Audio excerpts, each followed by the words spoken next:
The 2024 holidays are here, and no, I don't mean St. Paddy's Day or Easter. I'm talking about the month-long sports holiday that really brings families together. March Madness, a whole month dedicated to fans losing their voice across the nation, as well as allowing some truly stellar basketball to be in the spotlight. Speaking of spotlight, let's take a look at IU, where they face off against Nebraska on Friday. As the IU match closed, this is where it started. And this is where it ended. This is where IU women's tennis got another win for their books. First half, Gabe Cups with the steal. And how about Malik Renew here with the rim shot? Two-hand slam, 18-11, Indiana. Indiana women's basketball is saving the reputation for IU sports. Their record so far in the season is 23-4 as they just came off from another W as they dominated the court against number 4 Iowa on the 22nd. Many sports fans were drawn to watch the game not only for the 86-69 win, but also for the teamwork displayed on the court by the Hoosiers. Let's take a look.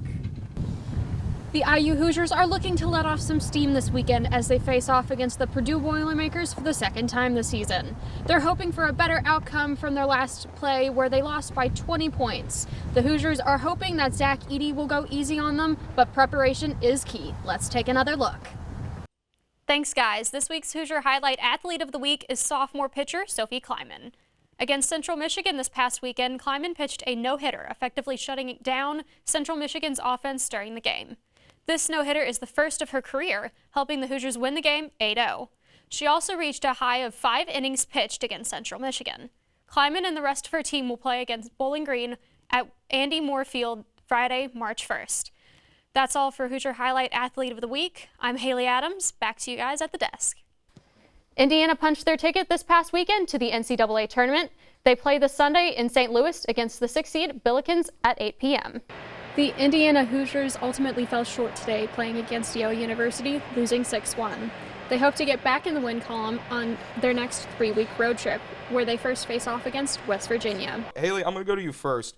We'll talk about the women's side of things. So they're a very young team, mostly freshmen. So in your opinion, how does that affect their court performance, and what are some of the learning curves that do come with a younger team like this? Since they're like 5 out of the team are freshmen, they don't understand what it's like to go on the road as much. And a lot of them are international players where they were higher ranking where they were. So they're used to being in their kind of comfort zone. But with where they're at now, they're not used to branching out and going out on these long trips, like being away for 3 weeks and getting all that down. I feel like they'll get used to it, but since they're freshmen, it's all new to them. So they win their first 4, then they run into Yale at home, and they haven't won since. They've lost 5 straight. What was working for them in the beginning that you think they need to piggyback off of and get back into, and what are some of the things that they can do to get back on track? I feel like since they are freshmen, they were all kind of very jostled by the idea of going up against the Yale Ivy League school. And since they're still fresh in their season, they haven't really run through all of their roster choices yet. They have a couple that are really sticking, and when they move those around, it kind of jostles them too much to be able to continue the pattern. I feel like when they get back on the home soil, they're doing a lot better because they're more comfortable in their home setting. Hayley, the biggest letdown so far this season? As a big Nadal fan, I feel like my biggest letdown is his muscle tear because I was just so waiting for him to come back from his knee injury. In the first week of the Aussie Open, he was out, and it was just so devastating. These aren't your father's Lions. Jared Goff threw for 253 yards, while the defense was spectacular all night as the emerging NFC North power came through for the statement win. Welcome back on this Wednesday morning. Many updates and changes have happened recently in the world of tennis, bringing in lots of news coverage. Let's discuss some of the main questions tennis is facing. Today, both Ryan Costello and Austin Platt are joining me. I'll go to Austin first.